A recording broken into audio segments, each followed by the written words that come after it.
Eh, hey guys, mambo ni mengi, muda ni mchache. Wapenzi, mimi mwenzenu nimechoka hoi.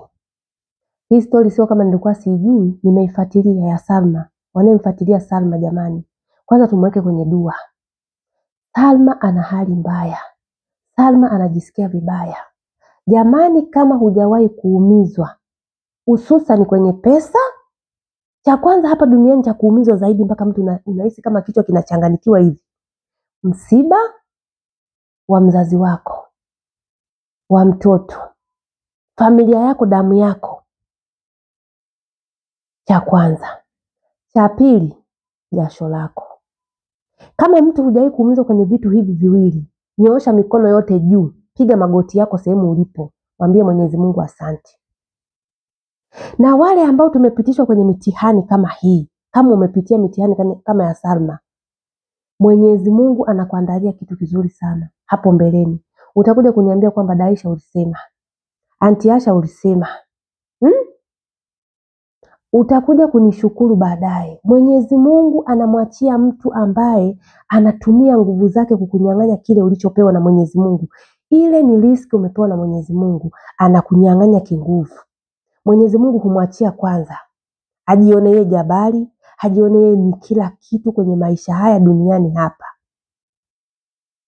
Maana kuna watu wengine wapo kwa ajili ya kuumiza roho za watu. Salma sasa hivi anaumwa. Salma anaenda hospitali. Salma ana depression. Salma anawaza mambo mengi. Salma ana mtoto wake mgonjwa wa sickle cell. Jamani, Salma kasema ana mtoto wake ana sickle cell. Salma alisitisha mambo yake yote kumpa mpenzi wake ambao wamekutana Facebook, kumpa pesa aende akainvesti kwenye ujenzi. Hivi mnanielewa vizuri? Guys, kama hujapatwa na haya mambo, unaweza ukajaji. Lakini ambaye umepitia katika mojawapo, umivu katika mojawapo niliyoyataja, hauwezi kumjaji mtu. Utakaa kimya. Mimi na kihelehele changu na kujaga hapa YouTube nacheka nafanya kila kitu, lakini ila Salma, najaribu kuvaa kiatu cha Salma siwezi. I swear to God, siwezi. Yani najaribu kuvaa kile, yani 4 years, miaka 4 unamfanyia mwanaume. Salma alisitisha dawa za mwanawe, akasitisha kuwapa familia yake matumizi, wazazi wake au wadogo zake kuwasomesha, pengine ameinvest kwa mwanamume ambao alikutana tu Facebook. Msimcheke guys. Kuna watu wanakutana na wapenzi Facebook, TikTok, wapi, mtu anakuja kulizwa. Hata kama ukiwa ndani ya ndoa watu wanalia. Na hii kutapeliwa sio kama sisi tu wanawake. Sema sisi wanawake tumezoea ile kubwabwaja, kutoka nje na kusema itutoke, ile unaongea ikutoke. Lakini wanaume pia wamekuja kundi Marekani, kundi watu kama 30.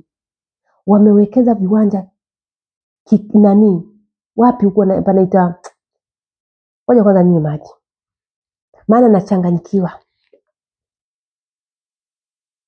Kigamboni. Unaona nilipokunywa maji? Tempa yuko juu. Kigamboni guys. Wako Marekani wanaagiza pesa. Sasa hivi sijajua mitandao ina nini. Mtu akitangaza kwenye mitandao anataka kufanya kitu fulani, wallahi pesa yako itatoka. Ujichanganye tu, uchukue namba yake ya simu, uwasiliane naye, ujue lazima utaingia mkenge. Acheni hizi tabia za kuona namba za mtu anatangaza sijui nafanya kitu fulani na kutoa pesa kiasi fulani na kufanyia kitu fulani. Jamani, ukisema tu muulizie umechati naye, haki ya Mungu, Mwenyezi Mungu ananiona. Sijui wanatumia nini, sitaki kujua. Ila spirit ipo. Spirit guys ipo. Huyu msichana msimcheke. Huyu Salma alikuwa yupo ndani ya mapenzi. Walipendana, wakaenda wakaonana alipotoka Omani mara ya kwanza, wakaenda wakaonana na mpenzi wake, wakayajenga, wakakubaliana. Mnaona? Wakatambulishana mpaka kwa wazazi. Mwanaume akajulikana huku, mwanamke akajulikana kule. Familia zikajuana, ni wachumba. Can you imagine guys, kwa akili ya kawaida, mwanamke unavyoujua uchungu, unavyoumia uchungu wa mtoto, unavyokwenda leba, Mwanao anaumwa, unasitisha kila kitu, unampa mwanamume pesa. No, no, no, no, no, no, no. Hiyo jamani nakataa. Kuna spirit hapa katikati zinatumika. Kuna spirit wanaume siku hizi wanatumia. Si wanaume tu peke yao, hata wanawake wanatapeli vile wanaume. Wapenzi, tujaribu kujiweka kwenye dua. Dunia imeharibika. Sijui hawa watu kwenye mitandao wanatumia nini. Mimi ngoja niwape story, acha hii ya Salma.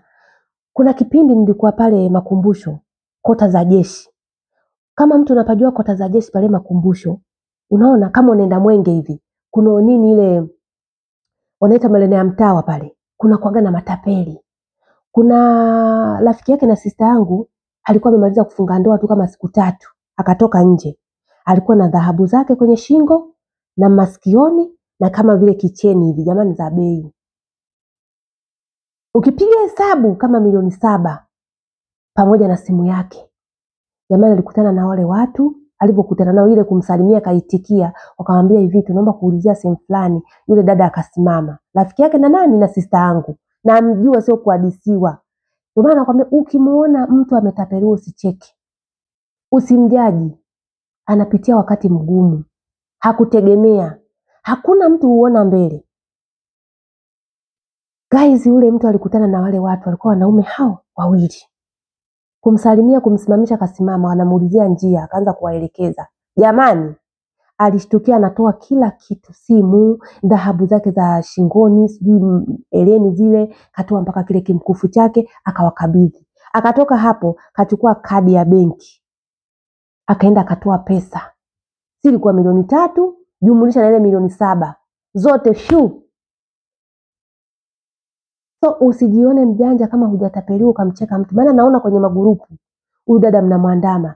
Mapenzi sio yanakufanyaje? Upiru wa Omani, sijui kitu gani? Guys, shukuru Mungu kama hujawahi kupitishwa kwenye hayo nilokuambia.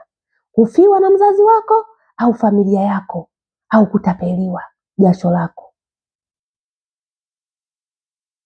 Lakini niwaambieni kitu, hawa wanaotapeli, ukimpeleka polisi, umpeleke mahakamani, analipa hizo pesa. Analipwa na lazima akamatwe. Pesa anazirudisha. Unaambiwa ukitapeli kwa njia ya nani? Ya udanganyifu, ukamtapeli mtu, akikupeleka polisi, unakamatwa, unawekwa ndani. Urudishe pesa ya mtu. Na haina dhamana hiyo. Zitoke pesa za mtu. Kifungu sio cha ngapi, mimi sijui hayo yote shoga zanguni. Kwa hiyo usikae ukamjaji mtu. Ukimuona mwenzio ananyolewa, tia maji. Acheni kuchekana, wadada acheni kuchekana, wamama acheni kuchekana. Unakuta hao wanaocheka, wengine wametapeliwa na wazazi, utofauti kwa wapi? Mimi kuna rafiki yangu kafanya kazi miaka 5, wazazi wamekula pesa zote, shu. Hakuna walichokifanya. So, tuendelee kuombeana guys, tusichekane, tuombeane. Utapeli umekuwa ni mwingi. Unaweza mwenyewe ukaenda tu kununua kiwanja. Viwanja vimepimwa, ukaenda kila kitu kafuatilia kweli, ikaje kashtukiza tu mwanangu naambiwa hicho kiwanja kina mwenyewe. Una nguvu. Ndio maana tunaambiwa sasa hivi ukitaka kununua kitu tumia mwanasheria. La sivyo utarudi kama vile ulitapeliwa, kumbe umeenda kununua wewe mwenyewe. Mimi nilitoka, kuna safari moja nimetoka zangu Omani. Nimekuta mkaka mmoja alikuwa anafuga ng'ombe kwetu. Ng'ombe amefuga mwenyewe mpaka amefika milioni 30. Kaenda akauza. Kuuza, ndugu zangu, nikapata nyumba inauzwa. Wakafuatilia kila kitu mpaka sheria ikajulikana kabisa kweli hii nyumba inauzwa. Lakini kafikia kipindi huyo kaka kwenda kutoa zile pesa, anakuja kuangalia ile hati alopewa ni fake. Kurudi kwenye vyombo vya habari vya sheria anaambiwa hii ni hati ni fake. Watu washazama na pesa zake, washaondoka zao. Hajui hata anzie wapi. Mtuhumiwa alizima simu, sio akaondoka na hiyo nchi, hata sielewi. Paka leo hivi ninavyokuambia, paka leo hajawahi patikana. Yule kaka kwa sababu riski alipewa na Mwenyezi Mungu hakuchoka. Tusichoke guys, ili ni funzo. Cha kwanza, usiache haki yako iende bure. Kama sasa hivi Salma afuatilie kinaga ubaga mpaka huyu kaka akamatwe. Haki yake itarudi. Salma haki yake itarudi. Unaona? Lakini hili ni fundisho kwa watu wengine jamani, tusidate online. Tusiwaamini watu ovyo ovyo. Inatokea.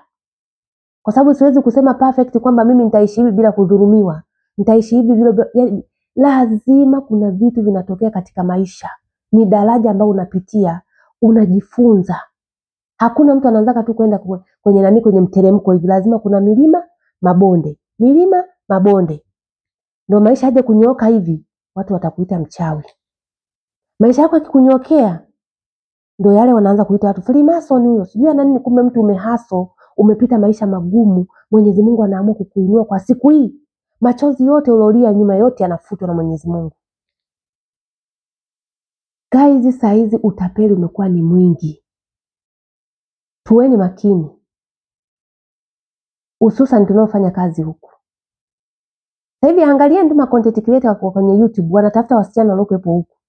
Interview mama, nini mama, akitoka hapo anatafuta mmoja wapo anaanza kuchati naye. Ndio maana naulizia mtu unalipwa mshahara kiasi gani? Tulivyokuwa hopeless, hatuna akili. Nalipwa ya 150, 120, 120. Mshahara wako ni riziki unaopewa na Mwenyezi Mungu, utakiwa kutaja. Unaitwa nani? Fulani bin fulani. Una miaka mingapi? Na miaka kadhaa. Mtu hiyo miaka akaenda kuitengeneza hata kwenye dua tu anakupata kila kitu. Miaka yako ndio imeshikilia maisha yako. Mpo? Mnaopenda kutaja miaka. Miaka yako ndio imeshikilia kila kitu. Mshahara wako ni riziki yako unaopewa na Mwenyezi Mungu. Usimtajie mtu mshahara wako. Usimtajie mtu miaka yako ya kuzaliwa. Mtu unataja mpaka ubini wako kwenye social media. Mimi fulani bin fulani, mpaka majina yote matatu nayataja. Unajua kama ni sumu? Taja jina lako na la baba yako, usitaje jina la babu yako hapo. Ukoo umekamilika. Maidia mtu akikuamulia hapo sio uchawi. Anakunuia na dua tu, anachokitaka anakipata. Mpo? Anachokitaka mama utampa. So, huyu msichana sasa hivi anachokipitia ni mambo magumu guys. Miaka 4 unafanya kazi, unajinyima. Yaani, halafu hao watu wanajuaga kama vile yani ile ukikaribia kurudi tu. Anaanza hivi kona kama ni kukublock, kama kukufanyia kitu chochote anafanya. Salma alivyozidi kwenda kwenye mitandao Global TV mwenyewe anapeleka hizo habari zake. Unaona, yule kaka kumbe alipokuwa anaonesha ile nyumba sio yake. Ya baba mwingine kajitokeza anataka kufungua mashtaka. Na hilo ni shtaka kubwa sana. Ukishtakiwa unapiga picha nyumba ya mtu na unasema ya kwako. Hilo ni kosa la jinai kiserikali. Kitakuramba. Mwenyewe akikuchukulia hatua kinakuramba. Sasa huyo kaka ana makosa mawili. Kumtapeli Salma na kwenda kupiga nyumba ya watu picha na kusema hii nyumba ni ya kwake kajenga. Salma alivyozidisha kumsemea pale Global TV, yule kaka kwa sababu alikuwa ameenda kule kosi kamtolea barua, ndio kaenda kwa kina Salma kuomba kumpigia Salma yaishe. Na wakati alikuwa anasema amemblock, mimi siwezi kukaa na mwanamke mpumbavu, hana akili. Kwanza mwanaume lijali hawezi kusema hivyo kwa mwanamke. Haizi kusema hivyo. Kama alikuwa mpumbavu kwa nini ulikuwa zile pesa kazipeleka hapo baba? Paka anamuita mwenzie mpumbavu. Salma cha kumwambia mimi ataiona hii. Aweke risiti zake vizuri za pesa, azichapishe kopi vizuri, huyo baba akakamatwe. Yeye sasa hivi Salma asilie na nyumba, alie na pesa zake. Salma alivyosikia kuwa kwamba mwenye nyumba ile nyumba iliyopigwa picha akaambiwa hii nyumba ndo alijenga mwanzo alikuwa mapenzi moto, anamwambia ndo hii nyumba tunajenga babe ili aendelee kutuma nini pesa. Yule baba akajitokeza mwenye nyumba yake. Salma jamani, depression hospitali. Pressure. Hali mbaya. Mungu amsaidie jamani. Tumuombee dua. Sasa hivi utapeli umekuwa ni mwingi. Utapeli umekuwa ni mwingi sana. Mwenyezi Mungu tu atusimamie. Unakimbiza maisha unatamani usimame pale unapopataka. Anakuja mtu alikotoka tu. Hajui hata pesa umeipata vipi. Anapita nayo. Na chozi la mtu aliyodhulumiwa Akikupigia goti kwa Mwenyezi Mungu utoboi. Hutoboi guys. Dhuluma ni mbaya. Dhuluma inamweka mtu pabaya. Dhuluma inakufanya wewe mpaka familia yako na vizazi vyako na watoto wako wote unawapa laana kupitia wewe mwenyewe na ujinga wako. So mnao dhulumu jamani, mnaniangalia. Hii tabia acheni. Watu wanalia, wanatoa machozi yao. Chozi la mtu hivi anavyolitoa sio zuri. Wallahi hili chozi sio zuri. Ni laana tosha. Hasa sisi kwa wanawake, nikipiga magoti nikakulilia, umenidhulumu kimapenzi, umedhulumu kichochote. Nikipiga magoti nikalia. Wanaume mkumbuke kuwa sisi ni wanawake, ni wazazi wenu. Sijakuzaa lakini mimi ni mzazi wako. Umetoka sehemu za mwanamke. Unatembea una ndevu zako, una kila kitu, umetokea sehemu ya mwanamke. Mwanamke akipiga magoti yake akalia chozi, akakunuia maneno kwa Mwenyezi Mungu, laana inakupata. Laana inakupata. Jiulizeni, mnakuaga mkioa mwanamke na ukamwacha kwa madharau, utoboi. Kama ulikuwa na mali zinafilisika, kama ulikuwa na kinafilisika chote, yule mwanamke akiondoka tu mtasingizia sijui huyu mwanamke alikuwa na nini. Hapana. Machozi ya mwanamke sio mazuri. Punguzeni kuuliza wanawake. We baba kama unaniangalia, rudisha pesa za Salma. Baki na hiyo nyumba, sisi hatutaki. Rudisha pesa za Salma.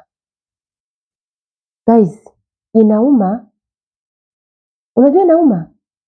Guys, usije ukakaa mtu pale ukamjaji, yeye ametumaje pesa, unamtumia mwanamume mmekutana jamani. Bora hata alojitokeza. Mpo wengi mnafanya hiyo tabia kutumia wanaume pesa. Mpo wengi lakini hamsemi. Mkiona ya mwenzenu ametokezea nje mnashadadia, bora hata na watu nje kuliko kujificha. Mtakufa kama mbuzi kwenye machinjio. Bora tu mtu jitoe tu waziwazi hapo limwange, ongea likutoke. Ongea tu likutoke mama. Ukisema ujifiche, depression ni mbaya. Depression nakwambia mtu mbaya. So wapenzi, sakata la Salma sasa hivi naona liko chini ya nini? Ya serikali. Mambo imechemka, mambo ni fire. Lakini niwahakikishie guys, huyu mwanamke atapata haki yake. Atapata haki yake. Atapata haki yake. Miaka 4 anamfanyia mwanamume pesa. Kikubwa listi anazo. Listi zake zile za pesa nazo. Atapata haki yake kwa uwezo wa Mwenyezi Mungu. So guys, tuombeane wanawake, tuwe makini. Sasa hivi utapeli ni mwingi. Hususan watu wanaangazia huku. Yaani watuona sisi wadhaifu wa mapenzi, wadhaifu wa kila kitu. Leta nikujengee, leta nikufanyie kitu fulani, mtu anakutapeli.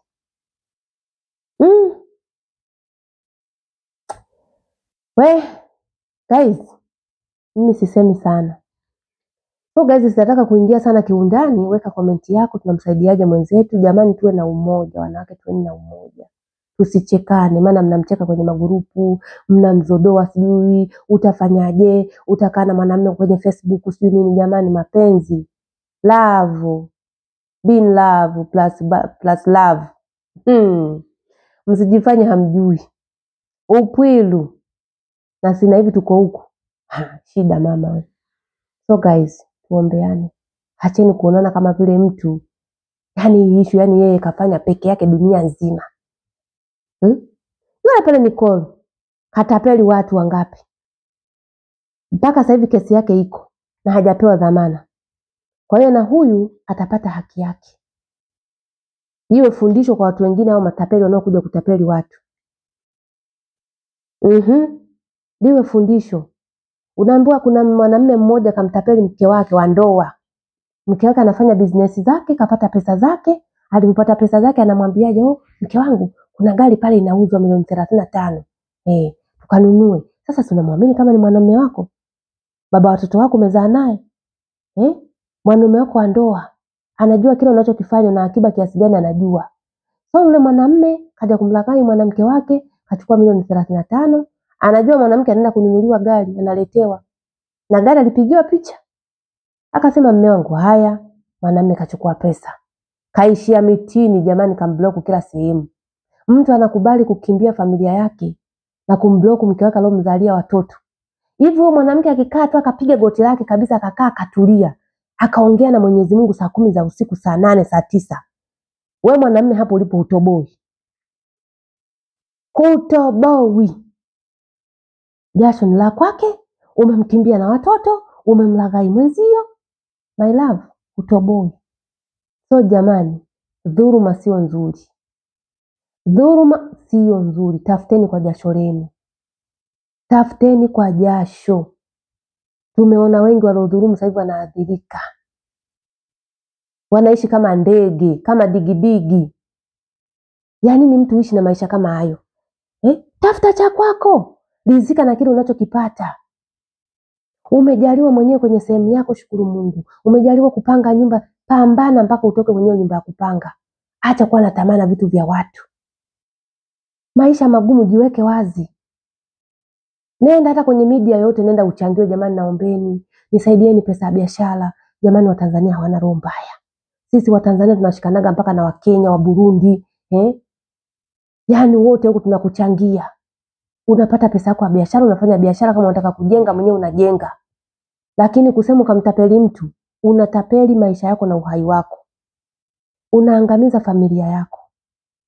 So guys, nimewatolea mifano mingi, sijataka sana kuingia katika hili jambo kwa sababu sasa hivi lipo ndani ya serikali. Na Salma atapata haki yake. Kikubwa tuendelee kumwombea atoke na depression, jamani mwenzetu anajisikia vibaya. For sure guys, miaka 4 unamfanyia mwanaume na midevu yake. Hanala. Guys, weka tu komenti zako hapo tumsaidieje guys. Atapita, atasoma na Mwenyezi Mungu atamfanyia wepesi. Hata sielewi kwa siku hizi, hata sielewi dunia inaenda wapi. Mambo ni mengi guys, muda ni mchache. Hakikisha una subscribe, comment, like video guys. Hakikisha unabonyeza alama ya kengele. Guys, acha komenti yako hapo. Sina mengi guys, nimewapa mifano mingi, tujifunze. Matapeli ni wengi sasa hivi. Unacheza mchezo, nunua kibubu chako, weka ndani, cheza mwenyewe. Upo? Hata hapa tu ukiwa huku kazini unaweza kucheza mchezo. Unatuma pesa yako kidogo, kama unasomesha watoto wako ya kusoma, haya. Ya mzazi, haya. Unainvest mwenyewe sijui kwenye benki yako ya kufanyaje, weka. Hizi reali tunapewa sio na waajiri wetu, mtu kaja mwenye familia anakupa hii. Chukua kibubu chako, tengeneza hapa vipo, kifiche, weka. Kama nyumba yako iko sahihi, unaweka kibubu chako. Si kwa kuondoka nyumbani unakipasua, nitoa pesa zako, ndio nauli yako ya kuanzia maisha. Maana nauli tunapewa hapa. Ndio nauli yako huko uendako. Tunaoenda mikoani na tokomea huko mikoani na kuwa na pesa yako. Ndio akiba zenyewe. So guys, nawapenda sana. Hakikisha una comment hapo. Bye bye.